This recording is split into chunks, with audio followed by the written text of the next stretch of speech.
welcome to Basketball Talk Pro. My name is Ron Ecker.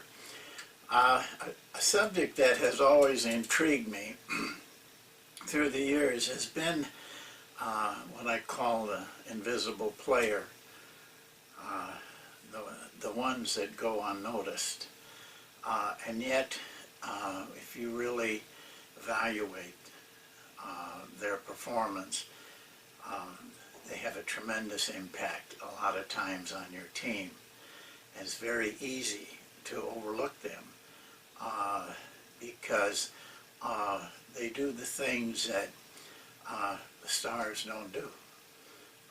They get very little credit, but the impact that they create on your team, it's important to for you to understand them, because they're a little different than the rest of the players, and actually they can be very hard to understand. You have to work at it, but you can't afford not to be able to work with them in a way that they can understand, that they can make the contribution. It's very easy to take them for granted. For years, I think I did. Just enamored by those players that were making very noticeable contributions, and not paying attention to the players that were making major contributions, but unnoticed. The first thing you have to understand is who are they? I think you have learned in Basketball Talk Pro how to find them, and that is the stat sheet, the one that we did for the Detroit Pistons, for example. Most of you picked the player out. The guy that no one else was noticing, not getting the minutes, maybe not getting it, but certainly getting the reaction from media and fans and that sort of thing. They're unnoticed, and if you fall into the mistake of not noticing them and not being able to use them effectively within your team, you'll eventually lose them. And you lose a very important part of your team. And it's so important that it may be disastrous for you. The team may fall apart. So the stat sheet that we use almost always points those guys out, and that's why I've always liked that sheet, because I could find the invisible player. I could evaluate the impact that they were making. Now, there's invisible players that don't make an impact also, but I'm talking about the ones that do, because they're important to you as a coach. The other way you can find them is to watch and listen. Early in my career, it became a habit for me to go into the locker room prior to the game, and I sat in the locker room all the time. Players were getting dressed and getting ready for the game. It was a little uncomfortable at first for the players. You know, they wanted the freedom to say what they thought, say the things, you know, tell the stories, all of those things. In time, though, they learned that I was not going to rebuke them for what they said in the locker room. I simply wanted to be there, and it was important to my approach to the game that I be there, that I did a lot of preparation during that period of time. But I also watched the players. It was a great place to watch them because they were pretty much doing what came naturally to them and to get prepared for the game. Every one of them, was going through stress. To see how they handled it and how they worked with it, it gave me a real input into their nature, so to speak. And so you need to get that kind of an awareness of your players that the locker room gave me. It was a private area, so I learned a lot about them, and I learned about the invisible player, which that player is a lot of times hard to understand because what's important to them is not so important to most of the team. I'm going to give you 4 things that I've noticed about the invisible player. And I want you to really think this through because they're very important to you. But you can blow things apart by not understanding their personalities and the way they look at things, which is very different than probably the players that are getting all of the notice.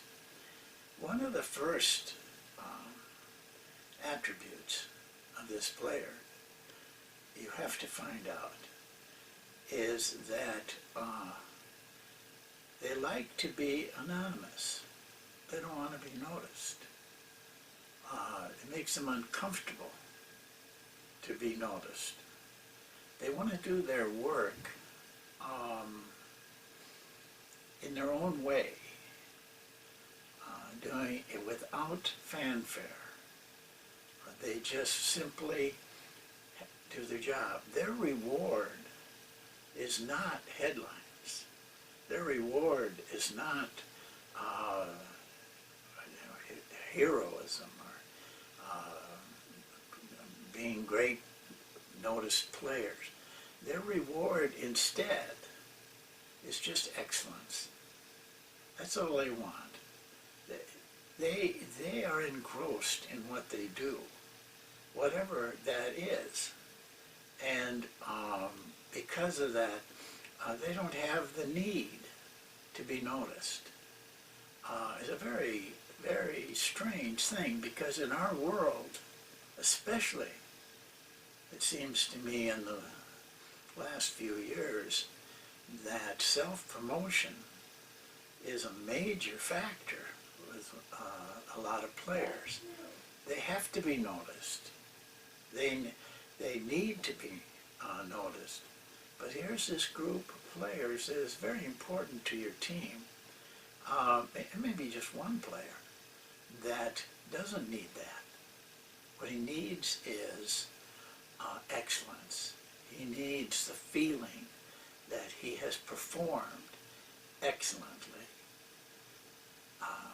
So you have to think that through because it's unusual in our society. The other thing to watch for, it will be pointed out to you, is they're meticulous. Almost to a person, they're meticulous. I had a player once, he had played in the NBA while I was in the CBA. And it was almost like a hermit, hard to get to. One night I was in the locker room and I was sitting in where I could watch him. And I watched him, how he dressed himself for the game.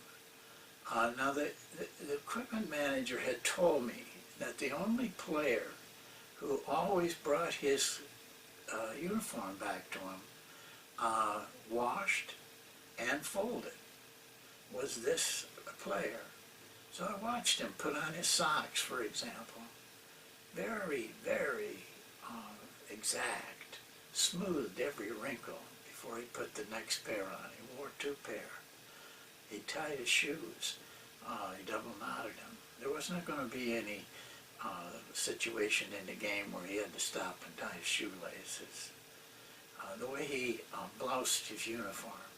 Everything was just right for him. And he was ready to go to war. He was prepared. They are meticulous. They're the guy that will always be at practice on time. They'll make the bus on time. All of those things they're very exacting about. The other thing that probably will surprise a lot of people is they crave responsibility. You have to give it to them. That's what they want. They don't want the other things that players want. They want the responsibility of under pressure, of performing.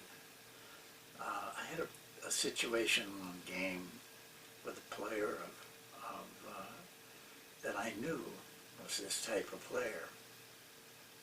We were playing a team in the playoffs, and I made up my mind that they had a great score, so all attention was attracted to him.